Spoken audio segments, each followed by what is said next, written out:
Les damos la bienvenida al podcast Informar es Cuidar. Mi nombre es Telma Quiroz y en este espacio hemos traído diferentes temáticas en torno a la educación sexual integral con maestros, padres, madres, cuidadores que han tenido experiencias o vivencias que consideramos importante traer al espacio para que les puedan ayudar o colaborar en el crecimiento de los seres humanos desde la niñez hasta la adolescencia. Esperamos nos puedan acompañar durante esta temporada y que sea de su agrado. Hola. Les damos la bienvenida al podcast Informar es Cuidar. Mi nombre es Telma Quiroz. Hoy hablaremos de un tema que ha sido relacionado únicamente con las relaciones sexuales y no con la integralidad de las personas, lo cual es el placer. Para ello tenemos a una súper invitada, quien es Ligia de Steffen, es sexóloga, es psicóloga y también es defensora de derechos sexuales y reproductivos. Hola Telma, estoy muy feliz de estar acá, muy contenta de poder conversar sobre este tema y pensando cómo hacer que nos alcance el tiempo para que quede clarito sobre todo. También se me escapaba mencionar que Ligia tiene su propio podcast llamado Volvamos a Empezar, así que esto para ella no es nuevo. Para iniciar, Ligia, sí quisiera que nos hablaras un poco para definir lo que es autonomía corporal. Sí, bueno, es un término que en pocas palabras, cuando hablamos de autonomía, hablamos de decisión. Cuando hablamos de autonomía corporal, entonces hablamos de la capacidad que tenemos las personas para decidir sobre nuestro propio cuerpo, lo cual se habla bastante y a veces solo se asocia a ciertas cosas. Pero yo siempre, lo digo de esta manera, hay algo con lo que las personas pues nacemos y lo que nos acompaña todo el tiempo y sobre lo único que tenemos control es sobre nuestro cuerpo, en teoría. Pero en la práctica hay normas sociales, hay leyes que inclusive van en contra de que cada persona tome decisiones de su cuerpo. Y cuando digo de su cuerpo, también me refiero a cuestiones emocionales, a gustos, a ropa que me quiero poner. O sea, hay tantas cosas que sí están impidiendo que las personas podamos ir decidiendo de manera libre y cómoda. Entonces, hablar de autonomía corporal es justamente hablar de decidir sobre mí misma. Cada persona, ese es como mi límite, el único espacio donde yo puedo decidir completamente es sobre esto, que es mi cuerpo. Excelente. Y hablando acerca de que es como algo muy inherente a los seres humanos, ¿por qué crees o por qué esto tiene que ser importante que las personas lo reconozcan y lo sepan? Bueno, porque yo creo que sí se nos ha quitado como esa sensación de control. O sea, creo que a veces no dimensionamos que hay cosas que nos van enseñando desde niños y desde niñas que van en contra de esa autonomía. Entonces empiezo a normalizar cosas. Por ejemplo, cuando somos niños, este típico ejemplo de que dale un beso a tal familiar, abraza a tal, te están realmente violentando un tema de tu autonomía, de a quién, con qué persona yo quiero pasar, digamos, cierto espacio, qué persona quiero que traspase. Entonces creo que no somos conscientes de que tenemos derecho, por ejemplo, a decir que no, a poner límites sobre con quién me relaciono, de qué manera me relaciono, y eso hace que normalicemos temas como inclusive la violencia y que vivamos mucho desde el sufrimiento y no desde el bienestar que te puede dar el tema de saber que sí tienes derecho a tomar decisiones sobre vos misma. Excelente. Teniendo en cuenta el tema de poder tomar decisiones por nosotros mismos y también el tema de conocer nuestra autonomía, como saber más qué es lo que qué es lo que quiero, pues, como hablar más libremente, ¿cómo consideras vos esta connotación a nivel social cuando hablamos de placer? Porque aquí la idea es, o el tema es, cómo pasamos de la autonomía al placer. Entonces, sabemos que hay un estigma en la sociedad y sabemos que está súper vinculado principalmente con relaciones sexuales y creo que la mayoría lo primero que piensa cuando dicen placer es eso, relaciones sexuales. Entonces, ¿qué pasa, Ligia, con esta situación? Fíjate que, es algo bien, puede ser bien complejo, pero al mismo tiempo es bien sencillo. Está muy relacionado el tema de la autonomía y el placer. Justamente porque las personas deberíamos de guiarnos, o sea, como que nuestra orientación, nuestra guía sea si algo que yo estoy haciendo me está generando bienestar o me está generando placer. Y cuando hablamos de placer, podemos hablar de este bienestar físico, bienestar emocional, y claro que también tiene que ver el placer, porque experimentamos placer sí a través de las relaciones sexuales, pero experimentamos placer a través de muchas otras cosas. Cuando comemos, cuando bailamos, cuando veo una serie, en un trabajo me puede dar placer. Entonces, estamos como muy acostumbradas a pensar en el placer como algo negativo, como algo que no está bien si vivo una vida donde yo pongo el placer como en el centro, y más bien me voy al otro extremo, porque también nos enseñan mucho a las mujeres que somos mejores o somos más buenas si sufrimos más. O sea, siempre como que, esta que está sufriendo es mejor o es más buena. En general, no solo con las mujeres. Entonces, evitamos de alguna forma el placer o nos lo restringimos, porque qué feo que yo sienta mucho placer y otras personas no. Y cuando, como te digo, placer en muchas áreas. Empezamos a experimentar placer desde que somos niños, cuando jugamos, cuando abrazamos a la mamá, cuando agarro el biberón, cuando juego con mi propio cuerpo. Desde ahí estamos experimentando ese placer. Pero si te pones a pensar, eso se va como cortando a medida vas creciendo. Es como, no te toques acá, no hagas esto. Los niños buenos no hacen esto, las niñas buenas no hacen este tipo de cosas. Viene el tema del castigo muy fuerte. Entonces, vamos creciendo, por un lado, evitando, como sintiéndonos culpables por experimentar placer, pero por otro lado, buscándolo únicamente en algunas cosas o de manera extrema. O sea, de manera extrema porque yo hablo del placer no como algo que, como te digo, que pues los extremos son todos como no son tan sanos, pero las vamos buscando en ciertas cosas de manera extrema. De repente busco el placer en el alcohol, entonces me excedo con el alcohol, ¿no? Porque en otras áreas me lo estoy completamente evitando. O lo busco únicamente en las relaciones sexuales, o llego inclusive a que para yo experimentar placer necesito dominar a otra persona. Entonces es como que ese placer que debería ser sano, lo empiezo a experimentar en áreas donde quizás también me estoy dañando a mí y estoy dañando a la otra persona. Entonces, yo, cuando hablo, por ejemplo, del tema de sexualidad, no sé si has escuchado hablar de la pirámide de Maslow, que es sobre, que tenemos que tener nuestras necesidades básicas satisfechas para luego llegar a la autorrealización. Entonces, yo lo comparo a esto con la sexualidad. Para yo, o sea, como que mi punta sería el placer.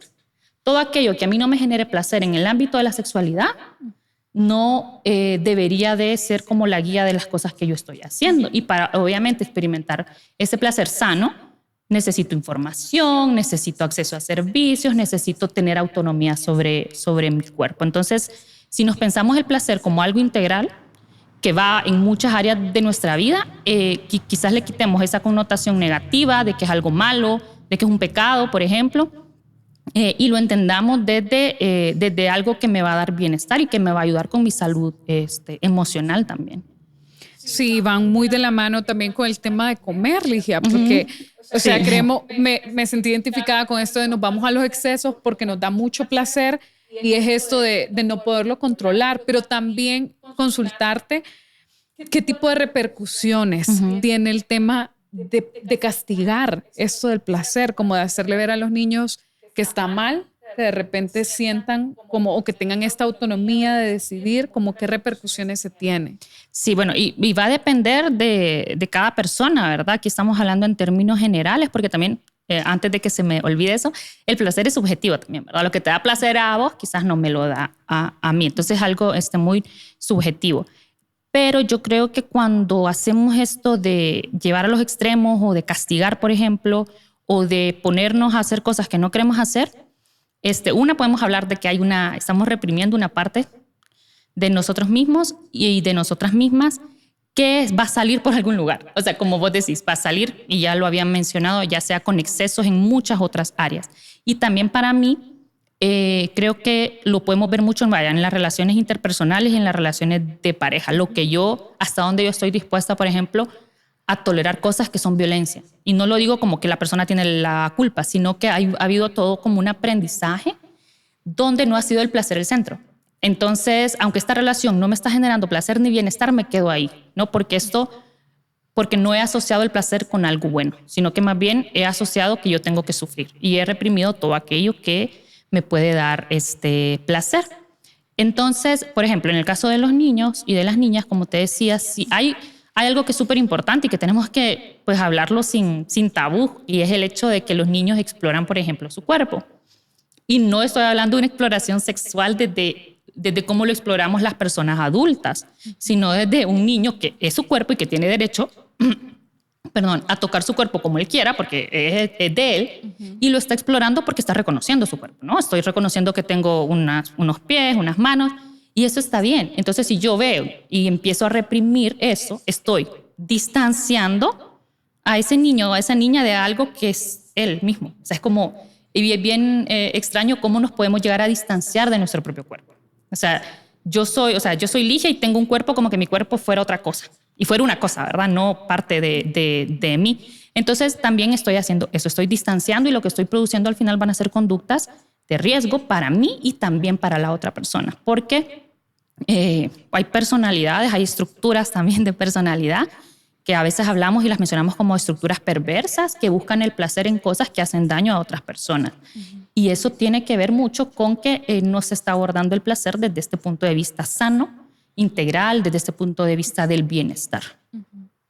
Sí, que tiene que ir todo en torno al bienestar. Al bienestar. Y a como que nos gusta y saber reconocer, pues, porque creo que también va con el individuo, ¿no? De manera, como decías vos, lo que te puede gustar a vos no necesariamente me tiene que gustar a mí, sino que es algo que tenemos que reconocer a medida vamos creciendo, ¿no? Y vamos experimentando. Pero también con lo que mencionabas, como qué efectos tiene el placer tanto de manera física como mental en los individuos. Porque sí hablábamos de violencias, como el tema de no asociamos o no dejamos el placer en el centro, pero de manera mental, ¿qué otros efectos podría tener? Sí, bueno, es esto. O sea, yo creo que ahorita estamos justamente en una etapa, o así hemos crecido quizás nosotras, y lo que nos pueden contar otras generaciones mayores es diferente, pero donde pasamos como con esta hiperproductividad, nos excedemos con nuestros límites de lo que nuestro cuerpo físico puede aguantar, y también eso afecta obviamente nuestra salud mental. Entonces, me parece que este tema lo debemos asociar mucho a nuestro bienestar emocional. Todo aquello que me esté causando sufrimiento no va de acorde a una vida de bienestar, a una vida donde está el placer en el centro. Y yo no estoy diciendo que no vamos a sufrir. O sea, es como, vamos a sufrir, nos van a doler cosas, eso está parte de la vida, pero sí hay cosas que sí se pueden evitar si yo estoy consciente de que yo no me merezco cosas negativas. Y a esto voy, o sea, lo quiero mencionar un poco más con el tema de la violencia sexual. Porque yo sí creo que cuando, por ejemplo, hablamos de que las relaciones sexuales deben darnos placer, pues todo aquello que vaya en contra de eso, yo lo voy a detectar como algo malo. Voy a poner un límite.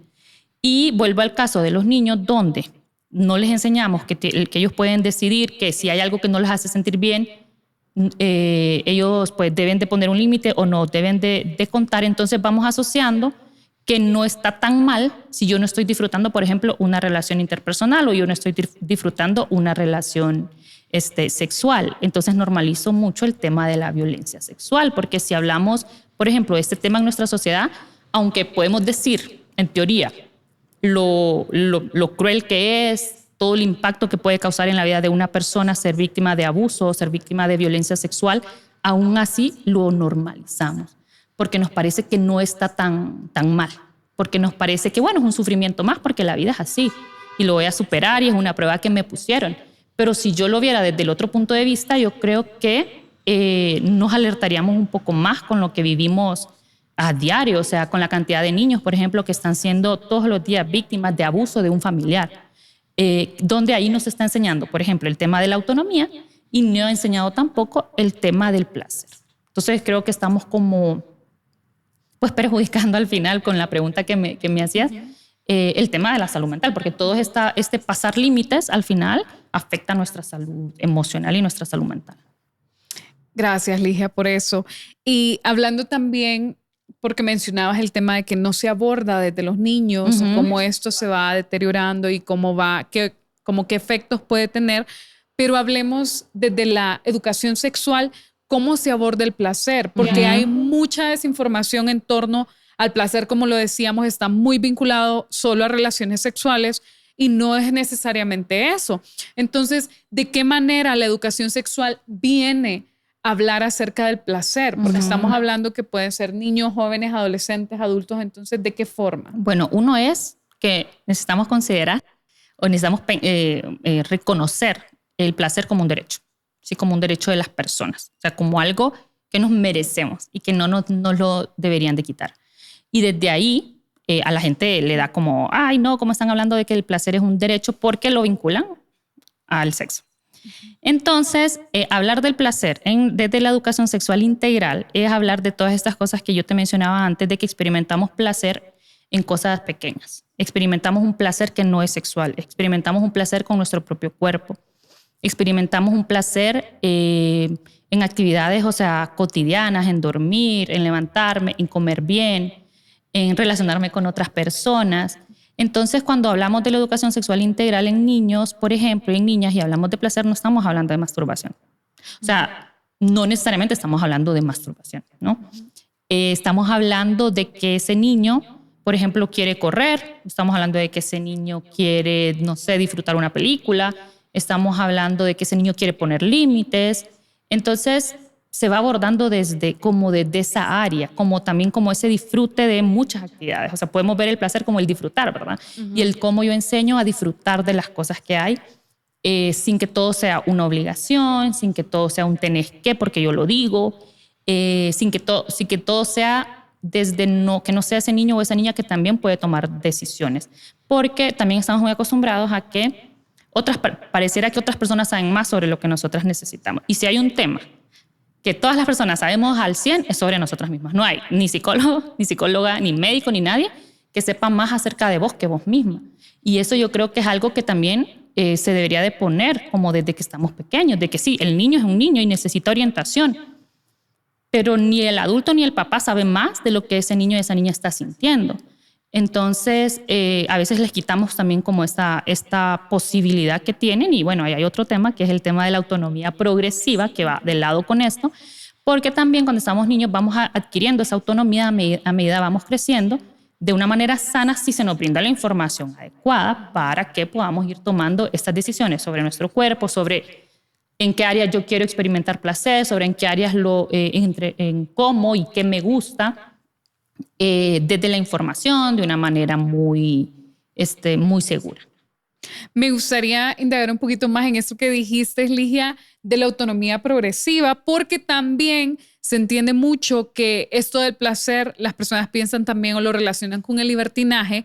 Y entonces, ¿de qué forma, me gusta que lo hayas traído, de qué forma hablamos de esta autonomía progresiva, que no es decirle a los niños como, bueno, hagan lo que quieran, sino más bien es un acompañamiento?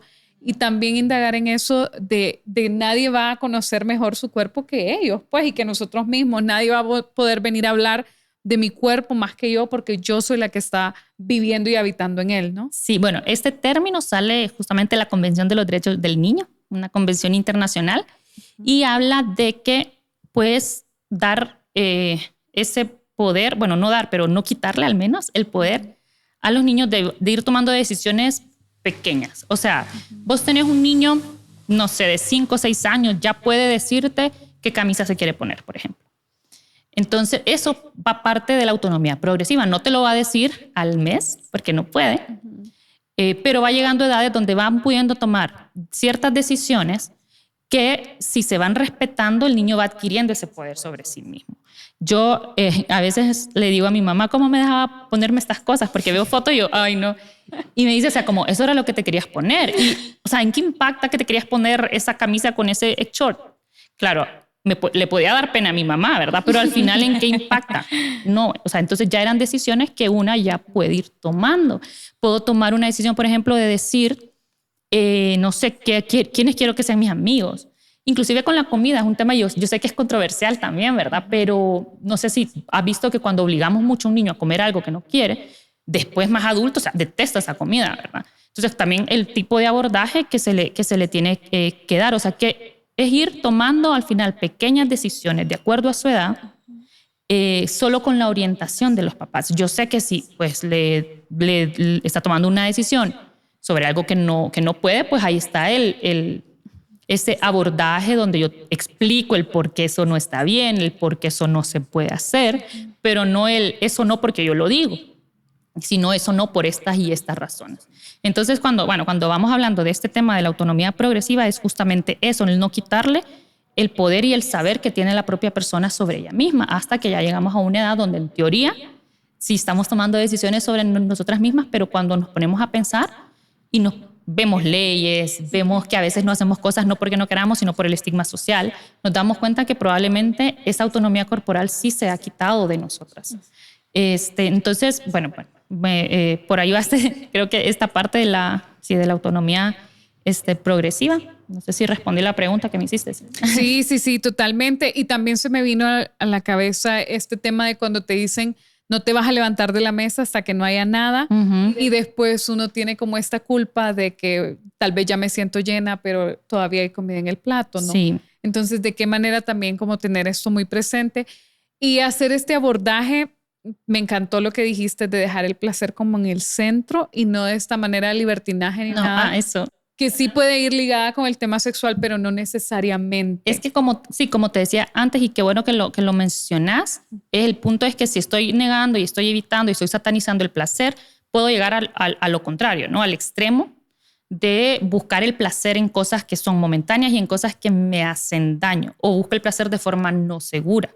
Entonces, al final, cuando hablo de poner el placer en el centro, no es que no tengo responsabilidades, uh-huh. Porque al final si yo logro ese equilibrio, ¿no? Si veo el placer de una forma sana, o sea, sí voy a tener responsabilidades y quizás hasta las decisiones que tomo en qué voy a estudiar, por ejemplo, otro tema donde hay mucha imposición también, lo voy a hacer desde el bienestar. Esto lo voy a estudiar porque esto es lo que me gusta. Entonces probablemente me voy a dedicar a algo que sí me guste y que no me genere ese sufrimiento que nos genera, por ejemplo, a veces el trabajo, de que el sufrimiento de ir a trabajar, porque no estamos acostumbradas a ver las cosas desde el bienestar y desde el placer. Y yo sé que esto hay un contexto social, o sea, esto no es algo individual y no se trata de generar esto de, tengo que renunciar porque ese trabajo no me da placer. O sea, yo sé que hay un contexto que no nos contribuye, ¿verdad? Y que no está tan fácil, y por eso hablar de este tema de manera, por ejemplo, dentro de la educación sexual integral, uh-huh. lo que puede hacer en un largo plazo es poder ir cambiando algunos patrones, estructuras, leyes, ¿no? Porque si al final yo sé que a mucha gente todo lo que tiene que ver con el placer, o si la razón es el placer, va a estar malo. Va a estar malo porque no nos estamos viendo personas merecedoras de ese placer que es subjetivo, como te digo, y que va a partir de mi propia decisión, de lo que para mí si es placentero o no. Sí, también con lo que hablabas, agregando un poco con el tema de mucho del machismo también, que uh-huh. Las mujeres como tenemos esta idea de que no tenemos derecho a, o que simplemente somos parte para brindar, pero no para recibir placer. Entonces, como nos atraviesa mucho el tema de poderlo poner en el centro y como prioridad. Pero también, Ligia, ¿de qué forma, ya hablándolo desde la salud, desde la educación sexual, de qué manera podemos educar a jóvenes, padres, madres, cuidadores, para que tengan el tema del placer en el centro de una manera, como lo decía, responsable y saludable al final, porque eso es bienestar, ¿no? Sí, bueno, yo creo que una de las cosas que se ha puesto y que yo sé que muchas personas no están a favor, pero que otras lo han ido asimilando, por ejemplo, es el tema del castigo físico. De que yo para corregir una conducta necesito utilizar castigo físico y necesito infringirte dolor. Eso va en contra, por ejemplo, de lo que estamos hablando. Obviamente, si haces algo que no está bien, hay que poner una medida disciplinaria, pero ¿por qué te tengo que generar sufrimiento? O sea, un sufrimiento de esa forma. La idea de los castigos es que vos entendás que eso que estás haciendo no está bien y que los actos tienen consecuencias. Pero ¿por qué lo tengo que llevar al extremo? Por ejemplo, de que vos sufrás físicamente y emocionalmente. Entonces, una de las cosas que quizás los papás, las mamás, las personas que están a cargo de otras personas, una es pensar pues probablemente no han tenido la oportunidad de pensarse como personas merecedoras de placer ellas mismas. Uh-huh. Entonces va a ser bien difícil, pues, porque lo que yo voy a transmitir es lo que yo pues he aprendido. Pero el pensar mucho en qué qué tan necesario, por ejemplo, es un castigo físico, en qué tan necesario es que el niño haga lo que yo digo en algunas circunstancias, si no puedo entablar una plática y preguntarle qué es lo que piensa. Estoy generando pensamiento crítico, estoy generando reflexión, estoy generando comunicación, aunque la respuesta siempre sea no, pero generé esa posibilidad y ese canal. Y también el tema un tema que no lo he mencionado, aunque está implícito, pero es este tema del consentimiento. O sea, la importancia de dar el poder a los niños y a las niñas de, por ejemplo, no tener que saludar a todo el mundo de beso. Y yo lo repito mucho porque es que ahí podemos detectar tantas cosas. O sea, vos le decís a un niño, dele un beso a su tía, a su tío, y ese niño se pone incómodo, ese niño, no sé, yo creo que es una alerta que tenemos que tener más bien, en vez de obligarle a que lo haga para quedar bien, para que no me dé pena. Entonces, una de las cosas que les puedo decir es como ir entablando estos canales de comunicación donde yo puedo escuchar qué cosas le están ocasionando un sufrimiento muy grande y qué cosas sí se pueden evitar. Como te digo, hay cosas que no, pues, o sea, hay cosas que te van a poner triste y está bien, es parte, pero hay otras cosas que no son necesarias que las vivas y mucho menos hay otras cosas que se pueden evitar si yo enseño, por ejemplo, a poner límites, si yo enseño a no pasar el límite de las demás personas, si yo enseño que el bienestar emocional, el bienestar físico es parte del placer y que las cosas que vayan en contra de eso yo me las tengo que cuestionar un poco, a ver si las quiero seguir haciendo y que lo vean como una forma de desarrollar y dar habilidades para vivir una vida sana, no para esto que vos decís, no es tema de libertinaje, no es tema de libertades, no es tema de que no voy a hacer nada de mi vida, sino de que pueda poner ese bienestar ahí y que pueda tener una vida al final que sea más feliz. Yo creo que las personas andamos siempre en búsqueda de vivir una vida feliz, ¿verdad? Pero la buscamos, como te digo, en estos pequeños placeres momentáneos y no en una cuestión más integral, que era lo que vos mencionabas antes. Preguntarte también, Ligia, con todos tus años de experiencia y bueno, sí, con todas tus vivencias, si reconoces o recordás algún caso que nos pudieras compartir acerca de cómo alguien pasó desde esa autonomía al placer y de una manera saludable, no necesariamente con violencia, como los decía, sino esto, poniendo el bienestar siempre al centro. Fíjate que, bueno, una que me puedo acordar ahorita, sí, son más que todos los casos que he atendido de violencia doméstica o violencia contra las mujeres, porque el punto de decisión a veces de algunas mujeres, ¿verdad? Las que no han llegado, las que no han llegado a extremos como muy, muy grandes en cuanto a violencia física, ha sido que de repente se han dado cuenta que están viviendo una vida que no es feliz. O sea, es como... me dijeron que yo tenía que aguantar, me dijeron que esto estaba bien, que una buena mujer hacía esto, que una buena mujer mantenía la relación. Y de repente me di cuenta que yo no me sentía bien, nunca. Era como no me sentía bien en mi trabajo, no me sentía bien con mis amigos. Entonces retomaron el tema de lo más importante es que yo me sienta bien. Retomaron ese tema también cuando hablamos de que me quedo aquí por mis hijos, por ejemplo. De qué le estás enseñando a tus hijos. Le estás enseñando que el sufrimiento es normal, ese sufrimiento que, como te digo, puede ser evitado, y eso es lo que le estoy transmitiendo. No le estoy dando un buen ambiente simplemente porque me estoy quedando con la persona, ¿verdad?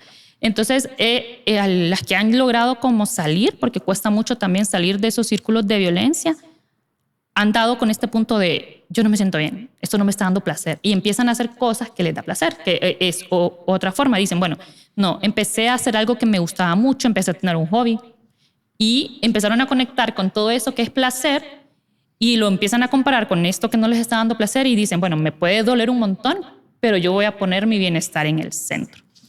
Y yo creo que con respecto, por ejemplo, a más adolescentes, yo lo he dicho en otras entrevistas que he dado, que muchas de las causas por las que llegan los adolescentes tienen que ver con la sexualidad.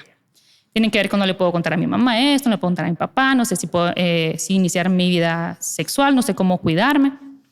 Y a mí me gusta mucho cuando llegan como un poquito más, digo rebeldes, como así de, es que no, o sea, a mí lo que me gusta es hacer esto y lo que no sé es cómo se lo digo a mis papás. Cómo voy en contra de lo que mis papás quieren. Por ejemplo, que estudie, una decisión de tu vida. Entonces, han puesto, y vamos a eso de, bueno, pero ¿qué es lo mejor? ¿Cómo te vas a sentir bien? Probablemente sacrifico unas cosas sí, probablemente la estabilidad económica, pero voy a sentirme bien. Entonces han vuelto a poner como su bienestar, han vuelto a poner el placer en el centro, y aunque dejar las otras cosas, como te digo, les ocasiona tristeza y es un desafío, pero han valorado más el volver a ese centro, porque te das cuenta que no vas a estar bien si estás viviendo una vida donde no hay ni un espacio para el disfrute y para el placer. Sí, siempre poniéndonos en el centro del bienestar. ¿Qué le dirías, Ligia, a todas esas personas que de alguna u otra forma estigmatizan el tema del placer? ¿Qué les dirías? Mira, es que hay un tema también que yo creo que nos agarra a todos y a todas, aunque no seamos religiosas, es el tema de la culpa y es el tema de ver lo que es placentero como pecado, ¿verdad? Y una de estas cosas yo creo que es pensar primero el por qué yo me siento culpable por hacer algo que me da placer. O sea, ¿qué es lo que me está generando culpa?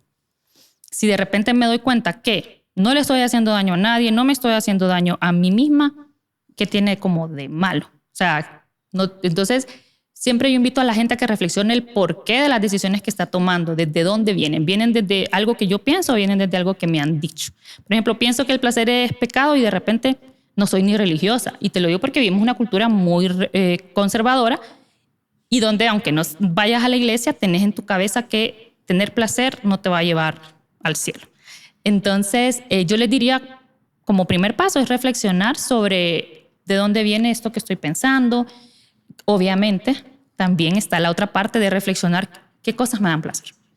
Me da placer hacerle daño a otras personas. Probablemente tengo una mala relación con el placer. No es una relación buena. Me da placer hacerme daño a mí mismo, o sea, de un daño que me puede, pues no sé, llevar al hospital.